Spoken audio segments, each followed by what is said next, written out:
Hello, Patriots! Welcome back to Living with Liberty, your source for common sense and truth. Bringing you insight from outside the mainstream, I am your host, Ryan. Today we'll talk about the RNC needing a leadership change. I answer the question of whether I'm a RINO or not. And we have Volodymyr Zelensky being named Time Person of the Year. Next on Living with Liberty.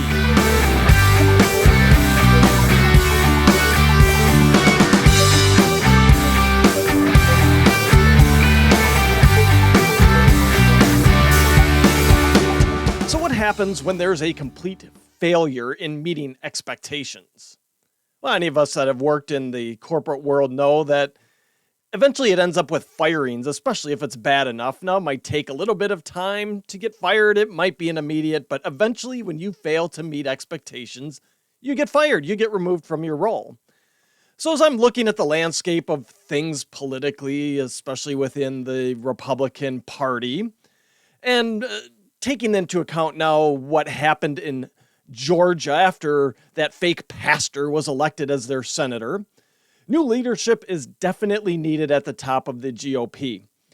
Now, what should have been a slam dunk rout of the Democrats in this midterm with healthy majorities in the House and I'd say at worst a 50-50 Senate turned into a slight House majority and a loss of the Senate because the GOP couldn't message well enough to beat out a brain-dead radical and a fake pastor. The GOP needs to do something different, and that must include moving on from the current leadership at the RNC. Now, I've covered previously things the GOP needs to do from a voter engagement perspective, hit the ground more, do more doors, have better messaging, etc. Now we've got to look at the top. We've got to look at leadership. And leadership is the ones, or are the ones, I should say, who must bear the responsibility for this failure at this point. Now, we've had so many opportunities that were just blown here in this midterm. And it's not just this midterm. You go back to when Ronna McDaniel was appointed chair of the RNC. Think of all the things we've lost from a office perspective since she was appointed chair of the RNC. We lost the 2018 midterms. We lost the 2020 presidency. We lost now, or I shouldn't say we lost. We made some gains, but we didn't make as big of gains as we should have in this 2022 midterm. And as we go forward, and the way things look right now, I don't have a lot of confidence for 2024. I just don't. The messaging needs to change. Someone needs to tell Trump. Someone has to rise up and say enough with the with the stolen election narrative. Enough with this crap about you being, put back in the presidency because now all of a sudden, we have this documentation from Twitter that they did basically interfere in the election, right? Basically they did. And we'll cover more of this later on why we need to stop this narrative and move on. But that's part of the problem. And that starts at the top. That starts with the leadership of the RNC, who is supposed to be the ones that say, hey, here's our message as a party. They are the top level of the party. Yes, it filters down to state and county parties, but at the end of the day, it's like a big corporation. They are the ones that need to set the goals, the directives, and here's our message going forward. It's a winning message. Let's go. And they didn't. They failed at that, and for that, Ronna McDaniel and whoever else at the top of the RNC needs to be fired. There was a golden opportunity here. There's a political shift underway in this country to conservative values, to more sane values, right? But the size and duration of that shift will be dependent on the GOP getting out of its own way. And it starts fighting with both hands instead of one hand tied behind our back because of some sort of principle. It starts with leadership saying, hey, let's figure out how we do a ballot harvesting operation. Let's figure out how we do what the Democrats have been doing to us for years that we found so unethical we wouldn't engage in the rules. The rules are the rules. Play by whatever rules are set. They may not be ethical. We've covered that before. Do I agree with the rules? Do I agree with ballot harvesting? Do I agree with 3 months of early voting? No, it's ridiculous. But those are the rules. Figure it out. That starts with having fresh ideas and new leadership at the top and filtering that down to say, we are going to do this. And then that means that conservatives and particularly Republicans need to get their noses out of their butts and figure out that these are the rules we need to play by. And then play by them. Period. Government and political entities are the only places where you can fail upward. They just are, right? Think about everybody that's in government. Think about the resident. The guy failed upward. He's a disgrace. He's just a disgusting corruptocrat. So somehow he managed to fail upward. It's the same thing at the top of these political parties. These people fail upward. It's the only place you can fail upward. You try and fail upward in a company. It's very, very hard. Some people do. Yeah, I get it. There's exceptions. But by and large, you fail in your job in a corporation, you get fired. You don't fail upward. They don't just move you along. Government's the only place you can do that. So we got to start at the top. Ronna McDaniel needs to go. It's time for new leadership to head up the RNC. With all that is wrong in our country and continues to go wrong in our country, the GOP had the golden opportunity to seize the messaging battle. They had a winning message. Crimes affecting people. The economy, inflation affecting people. High energy prices affecting people. And they had a golden opportunity to show how good common sense, conservative, reasonable principles can right the ship in America. But they failed. By and large, they failed. Yes, I get it. Save it. I honestly, save it. You can say all day that, yeah, well, we made a gains in the House, and save it. It should have been more. If you're being honest, if you're being intellectually honest, it should have been more. And if you're being intellectually honest, you know that there were a lot of Trump candidates who failed. What does that tell you? That backward-looking message of stolen elections doesn't work. Now, Bonchi at Red State notes the list of failures during the Ronna McDaniel era as head of the RNC, and she writes them as this.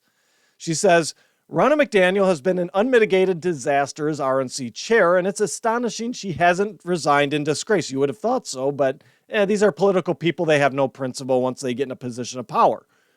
Since she's taken over, Republicans have gotten mowed down in the blue wave of 2018, lost the White House and the Senate in 2020, and squandered perhaps the best electoral environment in decades in 2022, only barely taking the House of Representatives in what should have been a red wave year. Yes, it should have. She continues, to add insult to injury, Ronna McDaniel then made the media rounds bragging about how great she and the party did when it was obvious to anyone with a pulse how huge of a screw-up the election was. Someone who is willing to gaslight their own voters like that has no business being anywhere near power. Whatever qualities she possessed when Donald Trump handpicked her for the RNC chair, they haven't led to electoral wins. At some point, putting skins on the wall matters, and doing the same thing over and over while continuing to lose is the definition of insanity, spot on. Politics is the very definition of insanity. We keep electing the same corruptocrats to higher and higher offices, expecting different results when they get there, and then we are shocked when we get the same old crap. The same thing within the political parties. We have these people that have hung on forever, that have done and said the right things through the party, failed upwards, and then they get to the top level, and then we get the same crap. They fail.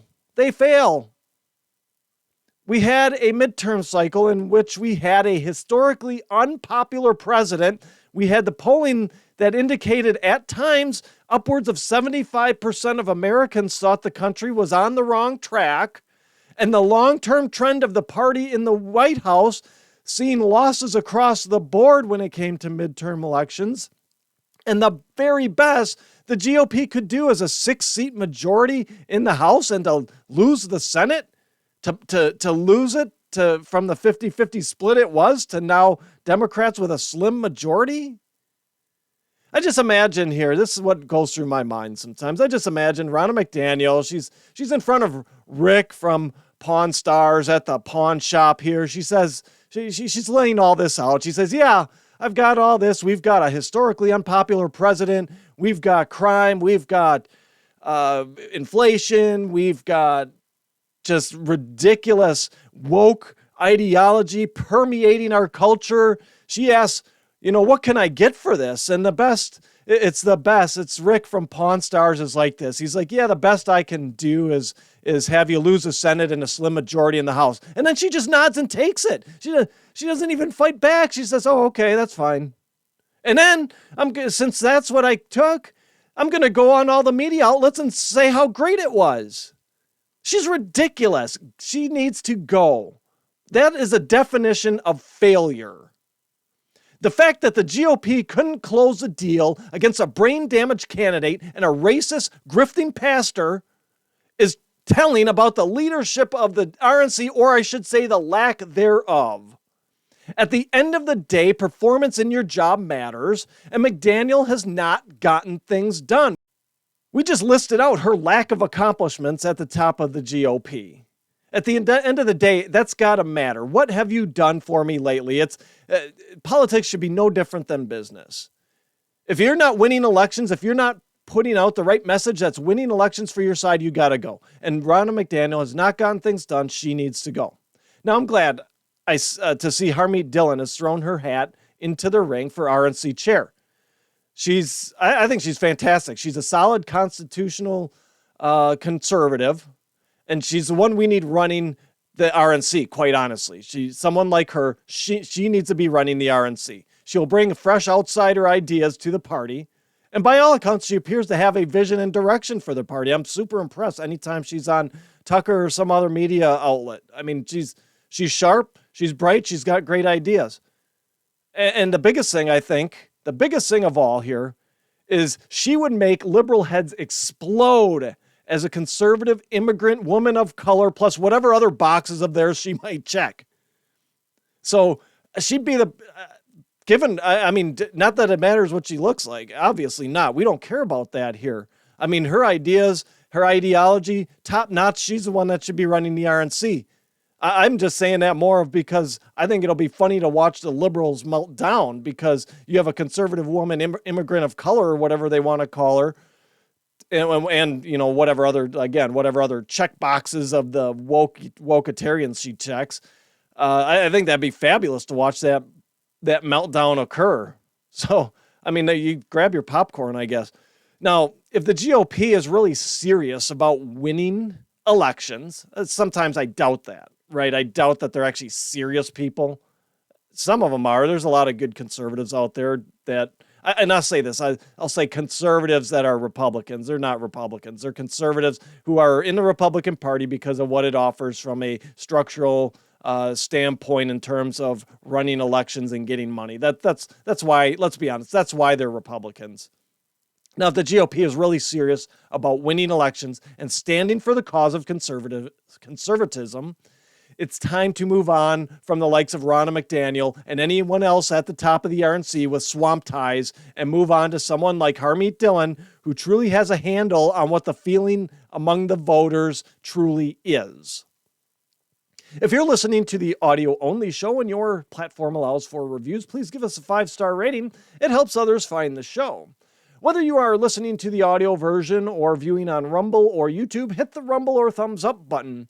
The more interactions we have, the more the show gets into the recommendations made by the algorithms, and the more we are able to spread the truth. All right, moving on. Are you a RINO? Yes, that is a serious question. I'll ask it again. Are you a RINO? Now, I've thought about this off and on over the past year, asking myself if it really is that derogatory of a term after all. I mean, look at the way the GOP acts. It really, depending on what your feelings are, is it really that derogatory of a term? I mean, at this point, if you don't call me a RINO, I don't care. Whatever. And I'll tell you why here in a minute. Now, to be honest, well, I guess I'll be right now. To be honest, if someone called me a RINO, I'd probably answer yes. So would Mike Miller at Red State. I have an article here by him titled, "Turns Out I'm a RINO After All." It's a great article outlining RINOism and how it's morphed in its meaning over the years. And as always, I'll link this article in the description box so you can check it out. Miller points out in his article how today's Democrat Party is not the one of JFK.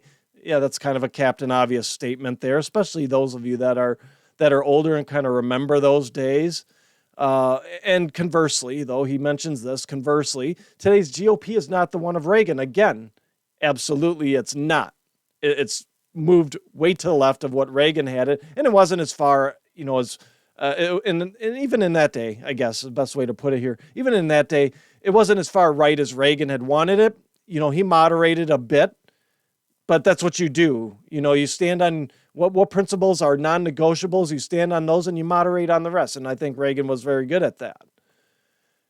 Today's Republican Party is by and large not a constitutional conservative party. Yes, they spout many of the right things to get elected, how we value the Constitution, we're conservatives, but when it comes to the possibility of the Washington Post writing something bad about them, they vote with Democrats just to avoid the negative press, or they soften their stance, they compromise their principles that should be a non-negotiable principle to avoid the negative press. How many of them voted to send money to the laundromat over in Ukraine? Many times, right? They campaign on fiscal conservatism, and then they send money to a war we have no business being in, to a country that has no strategic value to us outside of it's a laundromat for the elites. So I don't want to hear about the Republican Party. We're conservatives. You're not. You're not. That's why I say evaluate candidates. If we did away with political parties tomorrow, I wouldn't be sad.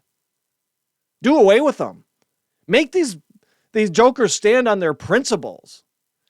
And then we have to if they don't, we have to vote them out. We have to get out of this cycle of, I recognize the name, they aren't that bad, I'll vote for them. No, get out of the cycle. If they aren't doing what they said they're going to do, get them out of office. Tired of this. Now, Reagan was a constitutional conservative first and a Republican last. That's where I'm at. The only reason I vote Republican these days now, I guess forever, is because they sometimes do conservative things. The Democrats aren't going to do it. Republicans, you can rely on them to do some of them. That's the only reason. So if there was a constitutional conservative running against a Republican, I'm voting for the constitutional conservative. I don't care if they're independent, libertarian, Democrat, whatever. You espouse the values of constitutional conservatism, then you'll have my vote. The Republicans are a joke when it comes to that. They're just as bad.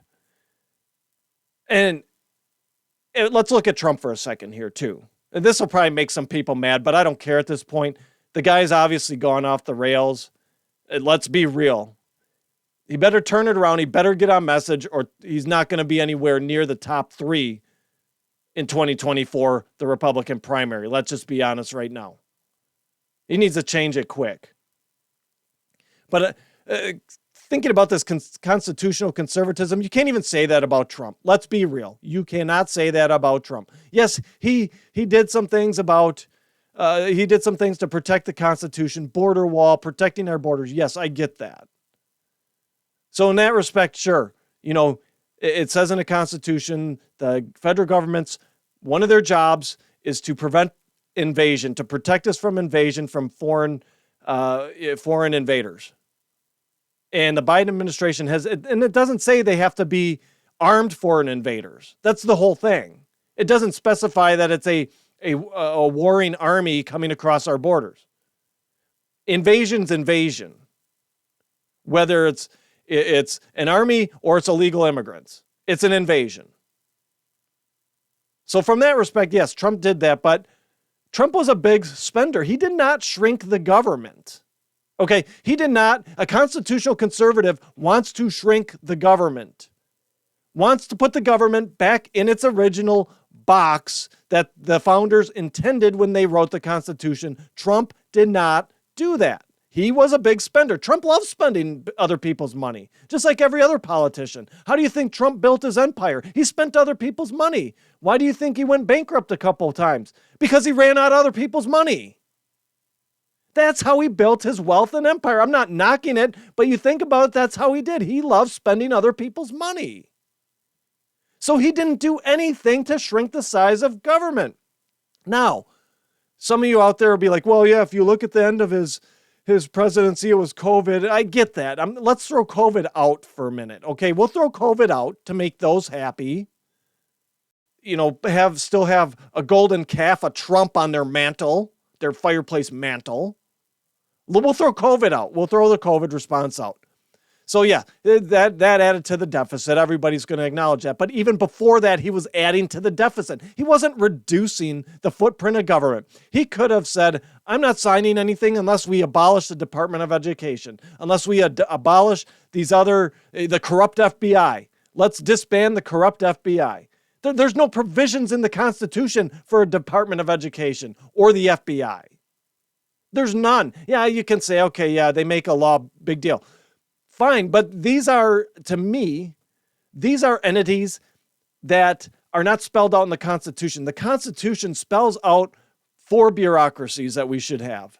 So that means the founders spelled those out on purpose, right? They spelled those out on purpose. So that, to me, means then if we want to add to the bureaucracy, we have to add an amendment to the Constitution to authorize it. It can't just be some legislative action. That's a constitutional amendment. And then to throw on top of this, and this really calls into question my understanding or feeling that Trump it really respects the Constitution, is the whole emotional statement he made to suspend the Constitution, that he demanded we suspend the Constitution, that he posted on his Truth Social account on the first drop of information from Elon Musk and Twitter showing they had indeed suppressed damaging stories at the behest of the Biden campaign and Democrat Party. That comes out and the first thing he does is suspend the Constitution and make me president. That tells me he has no respect for the Constitution. And then he walks it back with some weak-ass statement. Enough with this guy. Enough. How much are you guys going to take from him before you hold him accountable? Even worse is the Republicans, and they're taking days to respond to that. I mean, that statement from Trump doesn't exactly scream he has respect for the Constitution. And then the slow response from Republicans in denouncing that statement doesn't scream that there's respect from them for the Constitution either. It has to be our national identity in the Constitution above political candidates. There's no one savior of the Constitution, because if you leave it to people in power, they are going to trample it. I don't care if it's Trump or anybody else. They will trample it to further their own power. What is it that we don't get about that? Now, could these Republicans that were slow to come out and denounce his statement about suspending the Constitution, could they have been trying to avoid Trump's crosshairs? Sure, but let's be honest. We need to call out the ridiculous rhetoric on the right just as we do on the left. The people on our side need to call it out. Now, you definitely do it different than you do with someone on the left, but you still call it out and say, hey, that's not what we're about as a party. Trump needs to be a little conciliatory about his response and walking these statements back, saying he needs to be more like, take a responsibility for that. He doesn't do that. He just blames somebody else. Now, let's also be intellectually honest here for a second. And I think we're seeing this now. Trump's influence is, I think, starting to wane a bit. And I think it'll more quickly wane in light of this latest statement. I think you're going to see people walking away like, yeah, we're done. I mean, we talked about it before. People are done with the chaos. They want stability. Why did Biden get elected? People wanted some stability. Now, have we had that stability? No, because Biden's a lying, corrupt politician. But that's what people are looking for. So you need a message that says, look, I am a stable candidate. I do not want chaos. We need to get back on track. We need to heal and unify the country and move forward with that. But Trump is constant chaos all the time, and people are tired of it. Now, I figured he may have turned the corner on this with the announcement he made at Mar-a-Lago that he was going to run in 2024. But his latest post on Truth shows that he's not willing to move his message forward. He's not willing to let go of the election in 2020. If Trump truly is a constitutional conservative, he would have developed a respect for what Mike Pence's role was in certifying the vote in 2020. He would have developed that by now. If he was really in tune with the Constitution and what the founders intended with the Constitution, he would have understood. Now, I'm not saying we have to like the outcome. I'm not saying he had to like the outcome. I'm not saying that there weren't massive irregularities in the 2020 voter data. I covered that a long time ago about all the statistical irregularities. I'm not saying that we shouldn't use that experience to work to secure our elections. I'm not saying we shouldn't demand at our state level that our legislators be continually working to secure our elections.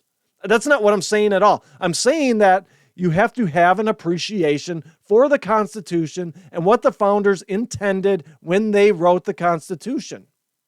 We can't just go keep making up rules that because something happened that we don't like. We can't just suspend the Constitution because something happened that we didn't like.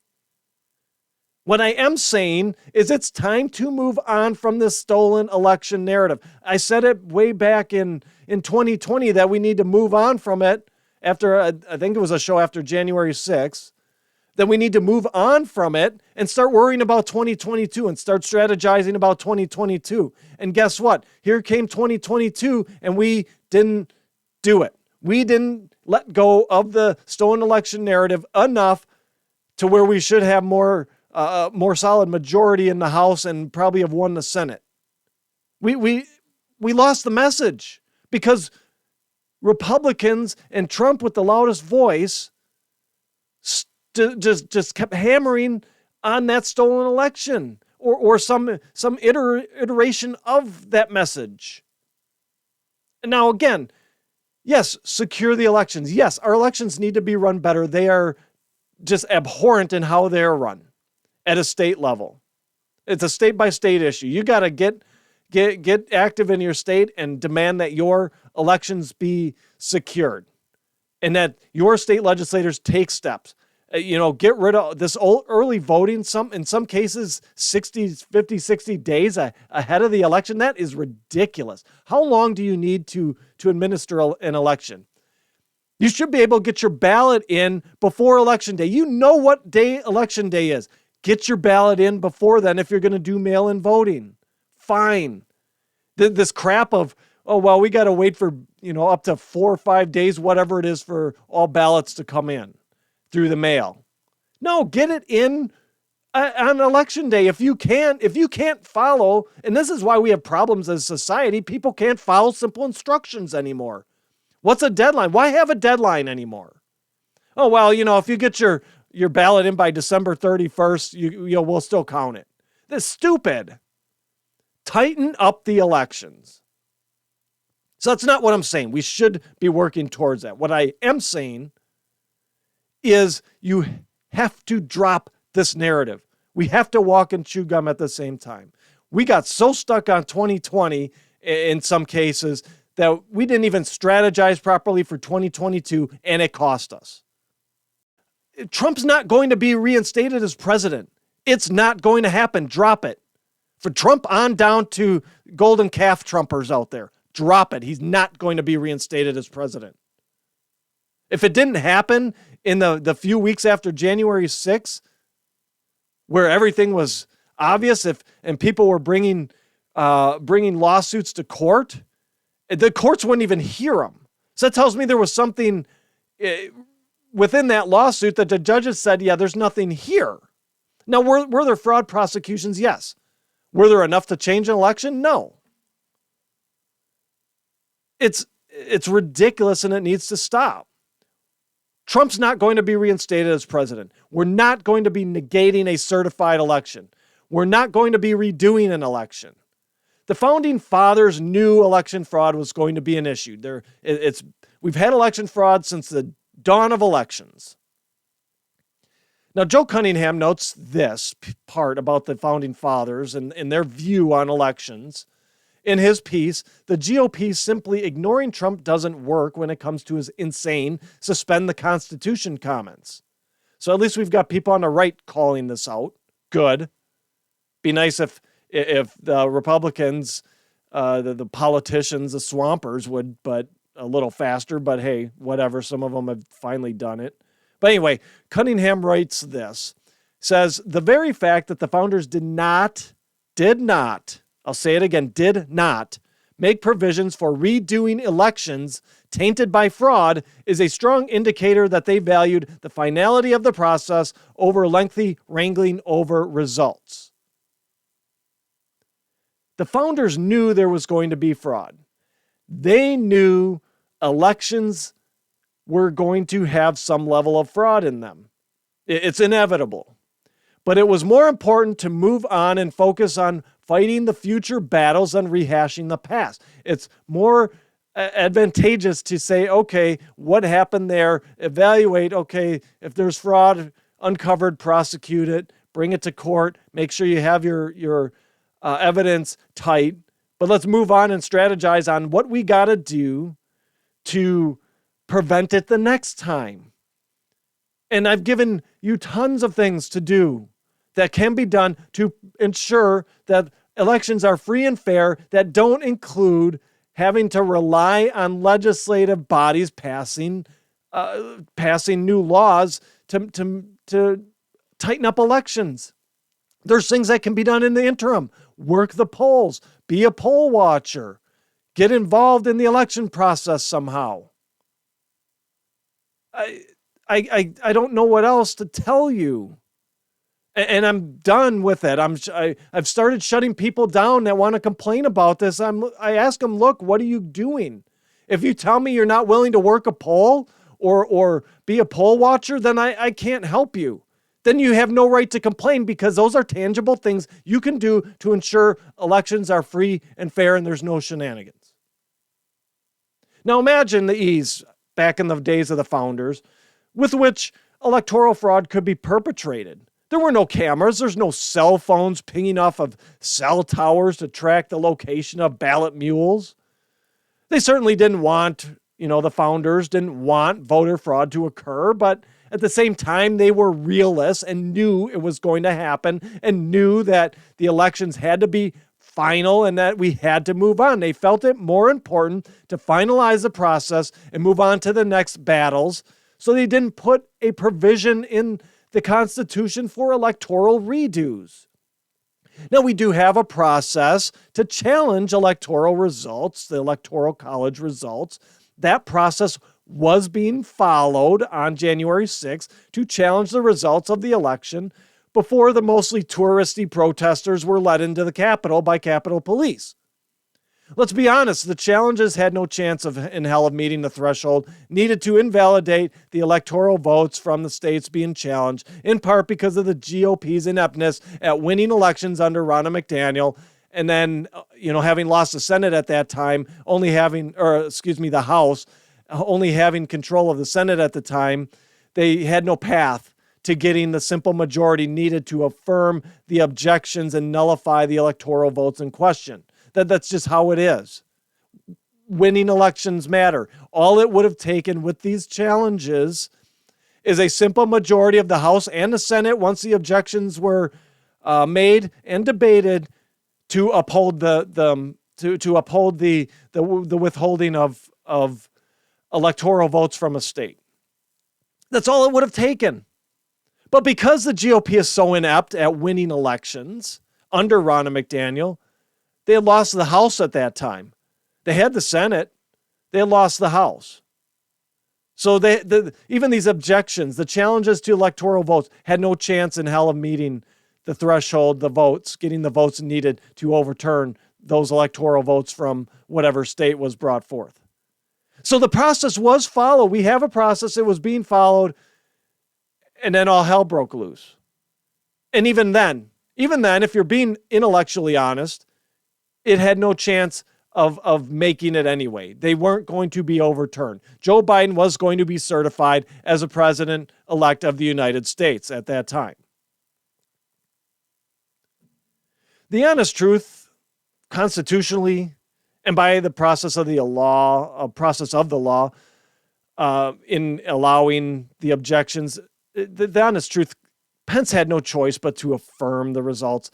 At the end of the day, like I said, we just outlined it here. Constitution does not provide any provisions for electoral redos for fraud. It doesn't provide any provisions for Pence to not affirm electoral votes from the states after any challenges have been made and heard. He had no choice but to affirm the results. He had to do it. Now, I took heat for putting the call out on the show following the 2020 election results that it was time to fix what we can electorally and move ahead to how conservatives win in 2022. I'm a conservative, a constitutional conservative first, partisan last. Probably partisan never. I'm a free thinker. Whoever has the best ideas, the conservative ideas that match up the closest with my values, they're the ones getting my vote. I don't care what party they are. I might question, if it's a Democrat, I might question why they're a Democrat, but at the end of the day, if it's them, they're getting my vote. If they're Constitution first, if they're in favor of shrinking the federal government back and putting it back in its box, they're the ones that will get my vote. I don't care about the parties. They're useless to me. They're just there to advance their own power. That's their only function at this point. They don't care about the voter. If you think the Republican Party or the Democrat Party cares about you as a voter, you're wrong. They care about corporate money and how much money they can raise and how much power and influence they can wield and grow. That's what they care about. The election results, no matter how fraudulently attained, were challenged in accordance with what was allowable under federal law and were affirmed so the country can move on as per the Constitution. Mike Pence, again, had no choice. He was bound by the Constitution to perform his duty as a vice president, as president of the Senate, to affirm the votes after all challenges were heard. That was his role. He played it. He had to do it. And because Trump doesn't understand that, makes me really question whether Trump really cares about the Constitution or not. So I guess me calling for us to abide by those results, me right now calling and saying Pence was right to do what he did, and really just following the Constitution, I guess if that makes me a RINO, fine. So be it. I'm just fine with that. Call me a RINO. I don't care. Subscriptions are one of the big ways podcasts get discovered. So if you could, please do me a favor. Whatever platform you are listening or viewing on, please hit that subscribe button. It will give you an alert whenever a new Living with Liberty is published, and subscriptions help us get into the recommendations so others can find the show. All right, finishing up today, Voldemort or Voldemir or whatever his name is over there and running Ukraine into the ground has been named Time Person of the Year. Great. Every chance these media pricks get to virtue signal, they do. Was there going to be any question on who it was going to be? Probably not. Now, Time says this isn't awarded as an honor, but to someone who's influenced world events. So if it's not an honor, why do it then? Right? This is just trying to backpedal and say, well, yeah, it's trying to play both sides of the fence. Yeah, we know Zelensky's kind of shady, but we've got a virtue signal about Ukraine because our Democrat overlords told us Russia's bad, they're invading Ukraine. Russia's bad, Ukraine good, so we're going to say, okay, Zelensky, you can be our Time Person of the Year. So, again, why, if it's not an honor, why bother even having it, right? It's someone who's influenced world events. Okay, so let's look at what old Volda, whoever here in Ukraine has influenced. About the only event he's influenced is the U.S. government continuing to send him money and weaponry. That's really the biggest influence he's had on world events, continuing to fleece the U.S. government and our dummy politicians. Oh, wait, there's more. He's influenced protecting the world's laundromat, so that's been very influential in that, protecting Ukraine, laundromat of the world here. You know what? There's one more. He shut down opposing political parties and attacked Christians in Ukraine. So there's that. He's outlawed opposing political parties, and I just saw this past week, basically he's attacking Christians and trying to get rid of Christianity in Ukraine. So there's that. Oh, and I suppose he's acted as fodder. So the U.S. has a reason to get into a war with Russia, perpetuating that narrative. So there's that too. He's had influence over that too. You know what? Give me a break. This is person of the year. This is crap. Absolute crap. This corruptocrat has put his people in danger, has gotten civilians killed, has maybe thrown missiles over into Poland, and tried to blame Russia for it to try and draw NATO into his little conflict.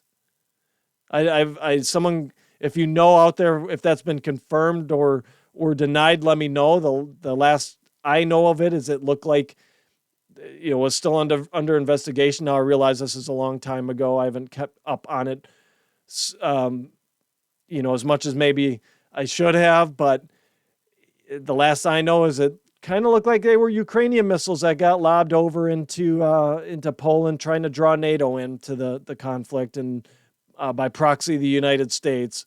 And he's thrown various markets into chaos. So, yeah, this guy, he's influenced the world, sure, to the very detriment of the world. He's influenced it. No, don't get me wrong. I'm not absolving Putin of anything here. That guy's just as despotic as Zelensky. Let's be real. Putin is a dictator. He's a despotic dictator. We know about how he's offed people over the years. So I'm not absolving him of anything. Should he have invaded Ukraine? No. Why did he do it? Because he knew the United States was weak. There's no way in hell he does that if Trump's president or anybody stronger than Biden, let's put it. I don't even think, let's go back to Obama. I don't even think he invades if it's Obama. He might, but someone stronger than Biden, he would have rattled sabers, and that would have been about it. Now, as things have rolled on, there's certainly could have been a swift and peaceful end to this whole conflict between Ukraine and Russia, but you know what? That's not what anyone wanted. It's not what anyone outside, of the citizens of those countries wanted. Why? Because the Russian invasion of Ukraine became the perfect crisis to rekindle the Russia is bad narrative. Again, I'm not saying that Putin's a good guy by any means. He's not. But Zelensky is just as bad. Okay, let's be honest. And this whole not getting them to the table and negotiating a swift and peaceful end to this conflict, there's a reason for it, and it's to rekindle and perpetuate this Russia is bad narrative. It gave the Democrats and their media sycophants a villain to go after. In their minds, it gave them a reason to justify all their screaming about Russia for the last 6 years. Time naming Zelensky Person of the Year helps perpetuate that narrative because it's just symbiotic relationship between the media and the Democrat Party and the warmongers, because there's probably just as many warmongering Republicans that want this. Looking at you, Lindsey Graham. It gave Time gave them this outlet to try and generate a perpetual sympathy for Volodymyr Zelensky. That's what this is about. So we go into 2023 still feeling bad about bad for Zelensky, and we should feel bad for the Ukrainian people. They are caught in the middle of this, and it's awful. They did not deserve this at all.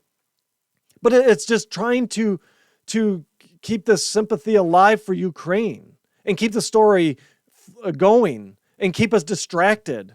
And to have some way to say, see, Russia's still bad. That's what this is. Time is trying to make Zelensky some sort of hero. And just listen to this statement by Edward Felsenthal, editor-in-chief of Time. He says this: Time magazine has named Volodymyr Zelensky the Ukrainian leader whose attempt to fight off Russia's invasion of his country has won worldwide acclaim as its Person of the Year alongside the spirit of Ukraine. Whether the battle for Ukraine fills one with hope or fear, Volodymyr Zelensky galvanized the world in a way we haven't seen in decades. What a joke. What a joke. If you don't see that this is propaganda, how are you still breathing? How do you breathe without being told to breathe if you don't see that this is just straight up propaganda? Ukraine's galvanized the world, really? I've said we don't belong there. We shouldn't be doing anything there. It's their fight. If anything, we should have been trying to help the Ukrainian people by negotiating, being a leader on the world stage, being a leader, let's put it, and getting Putin and Zelensky together to negotiate a swift and peaceful end to this. Galvanize the world. You know what? I can't take this propaganda anymore. Volodymyr Zelensky is a corrupt grifter doing the bidding of American warmongers and, within the Uniparty to keep the laundromat open and to provoke Russia to attack a NATO country so NATO and the United States has a reason to get into this conflict. That's what Zelensky's doing here. He's doing the bidding of the warmongers. Time magazine naming him Person of the Year only serves to continue the narrative, to continue to perpetuate it. They want to paint Zelensky as some sort of world hero so we, the people, will be more agreeable in sending more of our treasure and troops to fight a war we have no business being involved in. That's what this is about. We want to paint this guy as some sort of hero. He's not. He's a corrupt grifter. This is a propaganda machine at work. Again, if you can't see it, I ask, why are you breathing without being told? I mean, this is so blatant and in your face. Our senses should be going off at this point that we are being set up for something bigger here with this. And it wouldn't surprise me in 2023 if we see something bigger on the Russia-Ukraine front. We're being set up for it. They're priming us now. That is all we get from the media now. Priming us for these next manufactured crises. We got to wake up. We got to stand up. We got to tell our elected leaders no more. Send no more money over to Zelensky. Period. End of story. And you tell them to put pressure on Biden to get those two, Putin and Zelensky, to the table to negotiate an end to this. Now, before I go, don't forget to tune in live to Rucksack Radio on Tuesdays at 7 p.m. Central for Laughs and Liberty with Tom and me. Coming up the 20th, we'll have a special edition of kind of Laughs and Liberty where it'll be shorter on the front end, and then we're going to go into what we're calling the Rucksack Roundtable, where we have Brian Wicks and Gadsden, both on Parler. So if you're on Parler, you'll know them from Parler. Parler joining Tom and I for a roundtable. We'll have a few topics we're going to discuss in depth between the four of us. So it should be a good time. I'm really looking forward to it. So that'll be also on Tuesday. So Tom and I on the 20th of December, that'll start. So Tom and I will do our normal thing from 7 to 7:45 or so. And then starting at 8 o'clock, we'll move into the Rucksack Roundtable. So you can catch that live on Riverside FM, Rumble, YouTube, or Twitch. In all instances, we'll have the chats going. So we'd love to engage with you all in the chats and hope to see you out there. Now, before signing off for the day, I want to let you know that we'll do a show next week, and then we'll take the rest of the year off for the holidays. I'm deeply grateful for all of you out there listening to the show weekly, sharing it with friends, commenting on posts when I post the show out there, sending messages, just feedback. I love it. I'm grateful for all you that listen. I'm grateful for you sharing it with friends, family, neighbors, whoever. It helps us spread the truth. So thank you, and I hope you all have a great holiday season. Again, one more show next week, and then we'll take a couple weeks off through the end of the year. Friends, that's my show for today. Thank you for tuning in. Please check out my website, livingwithlibertypodcast.com. There you'll find links to my past show, my original articles, as well as original resources to help arm you with knowledge in fighting off the prevailing narratives of the day. While on my website, shop my store, Living with Liberty Outfitters. Lastly, I'd be so grateful if you shared, subscribed, and left a positive review of the show, should your listening platform allow. Subscribing helps us move up the charts and helps more people find the truth.